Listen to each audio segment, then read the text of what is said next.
জীবনের সময়টা ভালো এসেছে, খুব উৎফুল্ল, তাই না?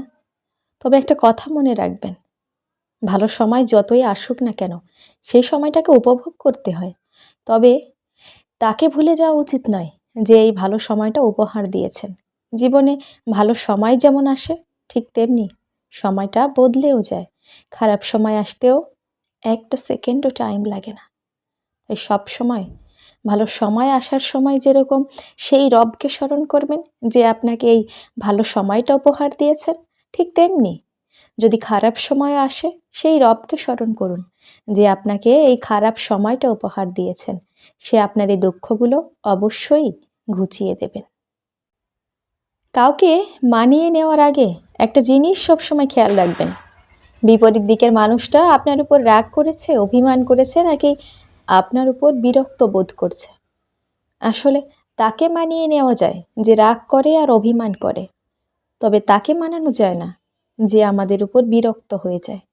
সন্তানেরা সবথেকে বেশি কষ্ট পায় কখন জানেন? নিজেদের মৃত্যুর কথা চিন্তা করে না, বরং মা বাবার মৃত্যুর কথা চিন্তা করে।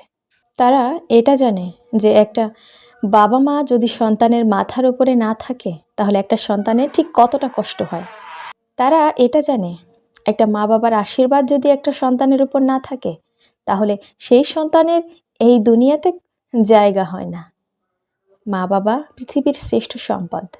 আজকে যারা তোমার অবস্থানটা নরম দেখে তোমাকে বাইরে ছুড়ে দিচ্ছে, সেই মানুষগুলোই একসময় হয়তো তোমাকেই বুকে টেনে নেবে তোমার অবস্থানটা যখন তুমি শক্ত আর পাকাপোক্ত করতে পারবে। আসলে যুগটাই এমন, আপনি যত নরম হবেন, লোকে আপনাকে ঠিক ততটাই পেয়ে বসবে।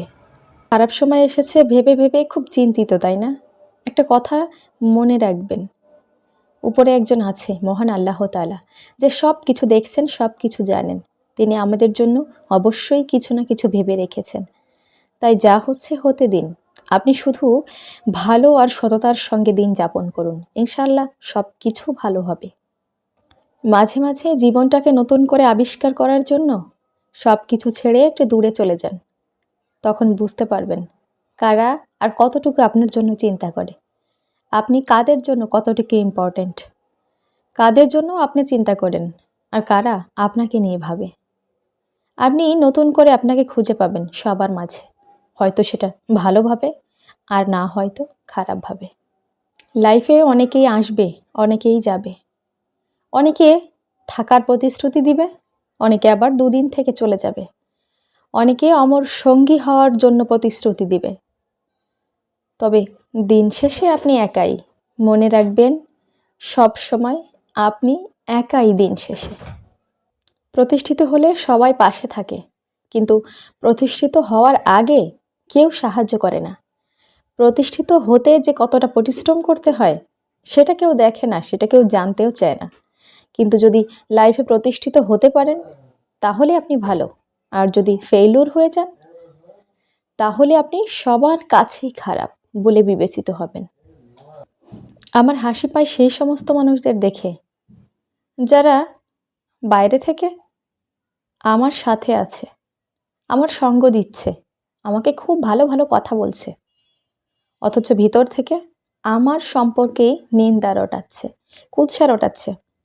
খুব কষ্টও পাই সেই সমস্ত মানুষদের দেখে যারা উপরে উপরে এতটা ভালোবাসে কিন্তু ভিতরে এতটা হিংসা করে, জানি না কেন।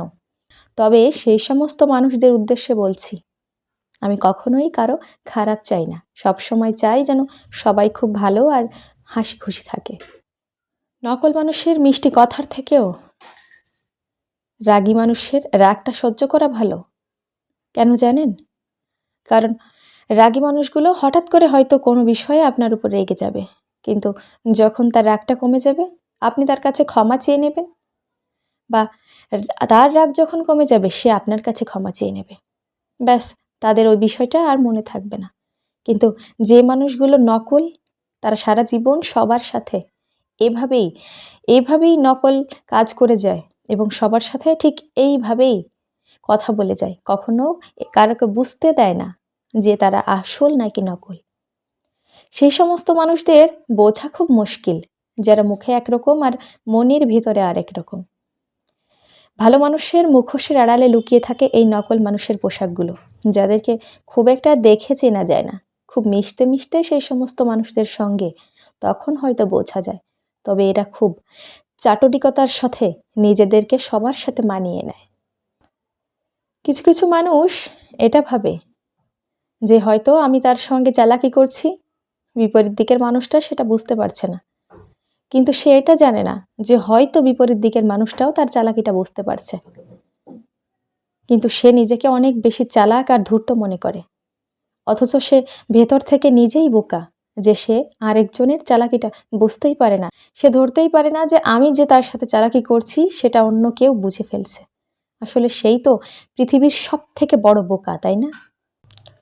কোনো মিথ্যাবাদীর সঙ্গে কখনো তর্কে জড়িও না, কারণ মিথ্যাবাদী মানুষগুলো এতটা ভয়ঙ্কর হয় আপনি সেটা কল্পনা করতে পারবেন না।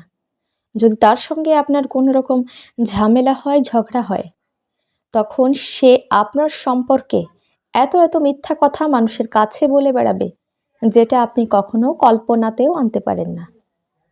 কখনো কোনো মিথ্যাবাদীর সঙ্গে ঝগড়া করবেন না, কারণ এরা খুবই ভয়ঙ্কর প্রকৃতির হয়। কখন কাকে কি বলে দেবে আপনার সম্পর্কে, যেটাতে আপনার মান সম্মান নষ্ট হবে, আপনার ইমেজটা সবার সামনে খারাপ হবে, এমনকি সবাই আপনাকে খারাপ ভাববে।